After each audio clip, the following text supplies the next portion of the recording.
C'est l'heure du journal de la campagne. Il s'ouvre ce soir avec les activités du candidat du FPI. L'opération de charme de Pascal Affi-N'Guessan, candidat du Front populaire ivoirien, l'a mené dans les communes de Daloa, Zieunula et Boisflé. Il y a invité les populations à une participation massive.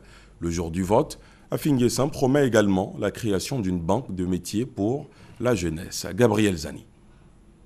Ni la pluie, ni le soleil ne peuvent arrêter Pascal Affi-N'Guessan dans sa course au palais présidentiel.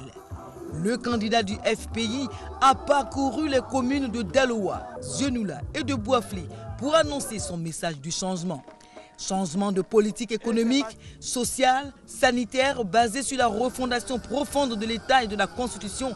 Affi-N'Guessan annonce la création d'une banque des métiers pour résorber durablement le problème du chômage à travers le financement de jeunes entrepreneurs. La politique que je vais mettre en œuvre là, c'est pour que les jeunes là soient à l'aise. Il ne faut pas qu'ils traînent dans la rue. Et il faut les encadrer à l'école.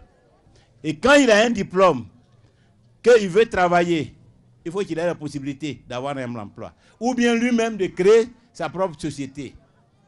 Et l'État doit l'aider, doit l'encadrer, doit l'accompagner financièrement, structurellement, pour que progressivement sa petite société-là prospère. Voilà la politique que je vais faire pour les jeunes, pour que les jeunes ne se retrouvent pas dans des rébellions armées encore dans 5 ans, 10 ans, 15 ans ou 20 ans. Donc, en allant au vote cette année, n'ayez pas peur. Mobilisez-vous pour aller voter. Pour Pascal Affi-N'Guessan, une jeunesse sans emploi peut être emportée par tout vent de manipulation.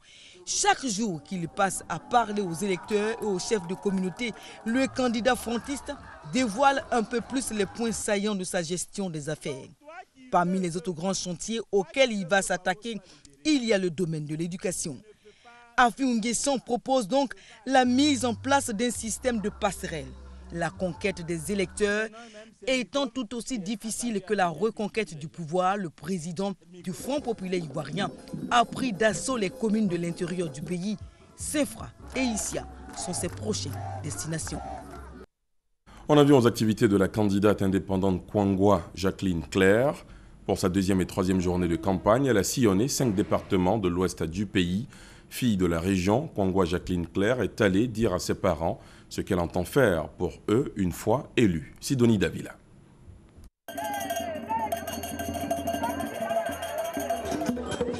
Liesse populaire à Troupaïdrou, dans la sous-préfecture de Mans, à Zouaounien et ses alentours. Ici à Zouaounien, dans sa terre natale, comme partout ailleurs où elle est passée dans la nuit du dimanche au lundi, la candidate de la Renaissance a été célébrée. Kwangwa Jacqueline Claire, célébrée par ses parents, ses amis et ses connaissances pour 2 raisons. Son dynamisme et son esprit d'entrepreneuriat, mais surtout pour son choix de vouloir être la première femme à diriger la Côte d'Ivoire. Les parents étaient très heureux de me voir en tant que leur fille parmi tous les candidats. Ils m'ont donné aussi des conseils, comment moi aussi je dois me tenir face à mes adversaires. Ils sont très fiers de moi. Ils m'ont donné toutes les bénédictions. Ils me soutiennent. Ce moment de rencontre en famille, la candidate de l'UPA, Unité, Progrès et Alternance, l'a saisie pour expliquer son programme qu'elle entend adapter à chaque besoin. Essentiellement pour cette région de l'Ouest qui a payé un lourd tribut à la crise post-électorale. Il y a des secteurs, il n'y a pas de maternité. Vous voyez par exemple, on était obligé de faire des grands tours pour arriver à des populations. Il faut bien faire les routes pour qu'il y ait le développement. Tant qu'il n'y a pas de route, comment ils vont faire sortir les produits, les femmes, les hommes? Alors, et ça va rester en brousse et ils vont perdre. Donc j'ai accentué sur le problème de la route parce que la route présente le développement, quoi qu'on fasse. Pour que les femmes puissent accéder aux maternités, il faut les routes. Je leur prônais d'abord la paix, la solidarité. Ça doit être une élection apaisée. J'ai fait passer ce message, ils sont très contents. Un message dans lequel les jeunes n'ont pas été oubliés. Une fois au pouvoir, elle promet s'attaquer au problème du chômage des jeunes, en commençant par ceux de sa région. Ces derniers qui abordent si fièrement des t-shirts à son effigie et sur lesquels on peut lire son slogan « Gouverner autrement avec Claire pour y voir plus clair ». Le candidat Charles Konambani, de son côté, était face aux femmes ce lundi. Il leur a présenté son programme pour elle, s'il est élu, les précisions d'Alexis Ouedraogo. Charles Konambani veut être président de la Côte d'Ivoire. Pour son 4e jour de campagne et sa toute première sortie publique à Abidjan, il était à son quartier général face aux femmes. Charles Konan Banny est revenu sur les grandes lignes de sa vie politique en Côte d'Ivoire. De ses déceptions et des coups durs qu'il a reçus, il ne garde aucune rancune. Non, rien de rien. Non, je ne regrette rien. Ni le bien qu'on m'a fait, ni le mal, tout ça m'est bien égal. Le prétendant au fauteuil présidentiel dit ressentir le besoin de changement des Ivoiriens en passant par une élection transparente et apaisée. Appelez-moi Banny Zéro Mort. Je ne veux plus de misère. Je ne veux plus de souffrance des Ivoiriens. C'est ça qui justifie ma candidature. Voilà ce que c'est que Charles Konan Banny. Il peut mettre de côté ses propres ambitions, son ego pour travailler pour l'intérêt national.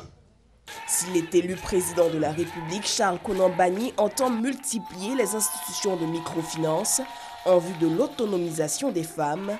Il veut protéger leur emploi avec des lois et réglementations efficaces.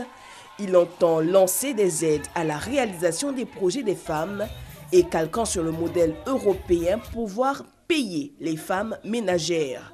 Charles Konan Banny entend relancer au cours élémentaire les valeurs traditionnelles de solidarité, de tolérance et de non-violence. Demain, il est attendu à Yamoussoukro. Hier, le directeur de campagne du candidat Nyangbo Kaku a tenu une réunion avec les directeurs locaux de campagne du candidat. C'était au quartier général du candidat indépendant à la Riviera Palmeraie. Le point avec Ami Sissoko. Allez dire à nos parents que la Côte d'Ivoire veut un nouveau président et ce nouveau président, c'est Nyangbo Kaku.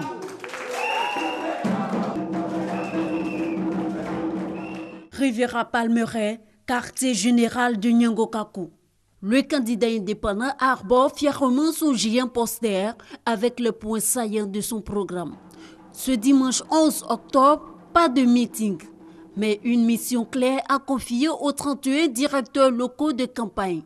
Ceux-ci doivent sillonner toutes les contrées du pays pour obtenir les suffrages des électeurs en vue de la victoire de leur candidat Nyangbo Kaku à l'élection présidentielle 2015. Nyangbo Kaku veut être président pour mettre fin à un problème grave qui mine la Côte d'Ivoire, c'est-à-dire le chômage. Le deuxième problème de la Côte d'Ivoire, ce sont les palabres politiques. Nyangbo Kaku vous charge de dire à nos parents que quand il sera président, il va créer un État fédéral. Cet État fédéral va reposer sur 8 États fédérés. Chacune des régions aura à sa tête un gouverneur. Et ces 8-là vont former un collège présidentiel. Le représentant d'une région sera le président de la Côte d'Ivoire de façon tournante. Des stratégies déjà très bien ficelées pour écrire une nouvelle page de l'histoire de la Côte d'Ivoire avec un nouveau soleil, le soleil Nyangbo Kaku. L'équipe de ce candidat indépendant a donc décidé de parcourir dans les jours à venir le district d'Abidjan ainsi que l'Ouest, précisément le Guémon, le Cavali et le Tonkuy, sans oublier les autres régions du pays. Geoffroy Kwao, directeur de campagne de Nyangbo Kaku, a par ailleurs fait le bilan de sa tournée dans la Niébitiassa. Un bilan jugé positif car selon lui, le peuple abé lui a promis plus de 50% de son suffrage. Le candidat Kouadio Konan Bertin dit qu'Akabe est plus que jamais en course pour conquérir le fauteuil présidentiel. Le député de Port-Boué met l'accent sur sa volonté d'offrir du travail aux jeunes. Le témoignage d'Anja Sokro. Au lendemain du démenti cinglant de Kouadio Konan Bertin quant à sa non-participation à l'élection présidentielle, le siège de campagne ne désemplit pas. Loin de produire l'effet escompté, cette rumeur de retrait de Kakabe a plutôt revigoré ses partisans. Ils viennent nombreux des différentes délégations pour être mis en mission par le député de Port-Boué. Pour être élu, il faut aussi séduire, avec des idées bien sûr. Kakabe pense en avoir énormément, lui qui n'est pas un novice en politique. Mais il faut également présenter une belle image aux électeurs, une image qui véhicule le projet du candidat. Et à ce niveau, Kwadwo Konan Bertin ne néglige aucun détail. Nous recherchons la cohésion sociale. Nous voulons amener un message fort aux Ivoiriens pour leur dire que plus rien ne nous sera possible s'ils ne sont pas unis. Je parcours la Côte d'Ivoire depuis bientôt, je dirais même 20 ans.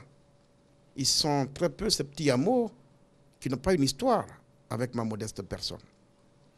J'ai été auprès des populations parce que moi-même, planteur depuis l'âge de 14 ans, fils de planteur, je suis fondamentalement attaché à la terre.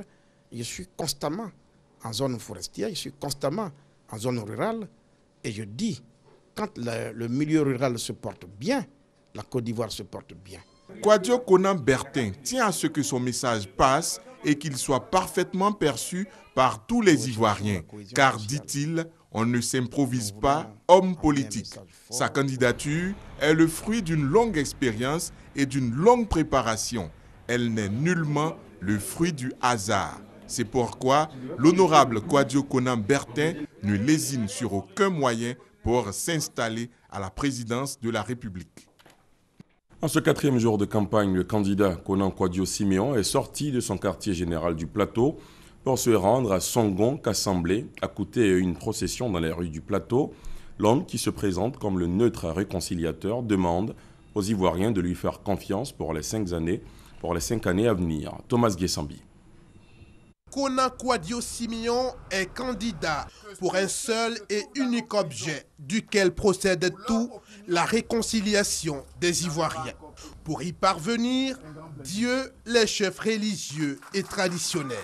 Ce lundi matin, à Songon Kassamblé, son message: la Côte d'Ivoire a besoin d'un homme intègre, cohérent et sans compromission. Cet homme-là, c'est moi, Siméon, qui l'incarne. Et je vous prie donc de voter pour moi. Siméon trouve des oreilles pour l'écouter. À Abadjenkouté, Siméon peut arborer le large sourire.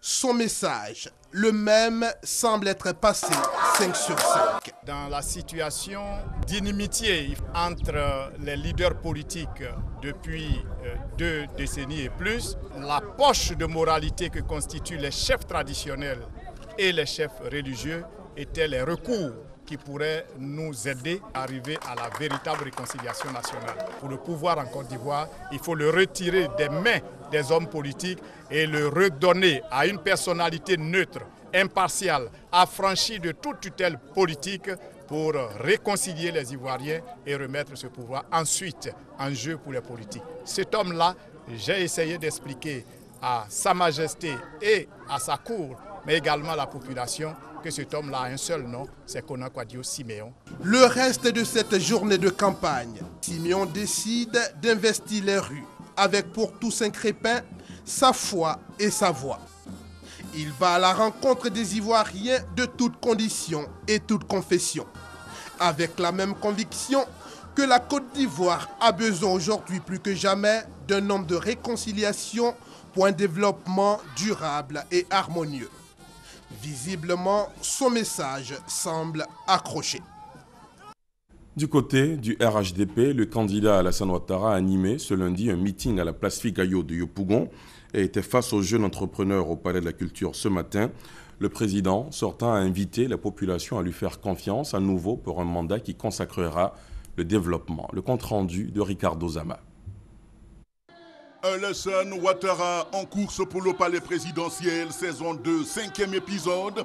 La scène se déroule à Trècheville puis à Yopougon ce lundi, entre 10h56 et 18h. Le rideau s'ouvre sur un palais de la culture de Trècheville des grands jours en termes d'affluence. Alassane Ouattara y est attendu par des étudiants en gestion d'entreprise, des diplômés en quête d'emploi, de jeunes entrepreneurs ou gérants d'unités artisanales, bref, tout ce que le monde de l'entrepreneuriat ivoirien a de vivier printanier et usinable. Le candidat du RHDP en fut ému qui s'est passé de son discours solennel pour leur parler du fond du cœur et il a lâché cette conviction prophétique. Vous pouvez réussir, vous allez réussir. Des témoignages de jeunes établis grâce à l'appui de l'agence Emploi Jeunes ont achevé de convaincre Alassane Ouattara quant à une prise en compte accentuée des jeunes. Mais cela passe par leur implication dans le triomphe de la démocratie et il le leur a rappelé. La Côte d'Ivoire maintiendra son rang, maintiendra sa capacité si nous avons des jeunes qui sont préparés, formés et qui prennent la relève. La chose la plus importante que maintenant j'attends de vous, c'est de participer massivement à cette élection présidentielle et immédiatement après de vous enrôler pour les prochaines élections présidentielles. Parce que les jeunes font 30%, font 8 millions de personnes. C'est le tiers de la population. Donc voyez-vous votre poids électoral. Donc de grâce, enrôlez-vous, retirez vos cartes d'électeurs pour ceux qui ne l'ont pas encore fait et surtout votez. C'est dans la démocratie que la Côte d'Ivoire continuera d'être parmi les meilleurs. La soirée entamée par une visite aux familles à Kaedour et à Yopougon, des familles épatées et appâtées par le réalisme d'Alassane Ouattara, s'est achevée place Figayo, toujours à Yopougon, sur des airs de carnaval parfumés par les pas de danse feutrés de la première dame, Madame Dominique Ouattara.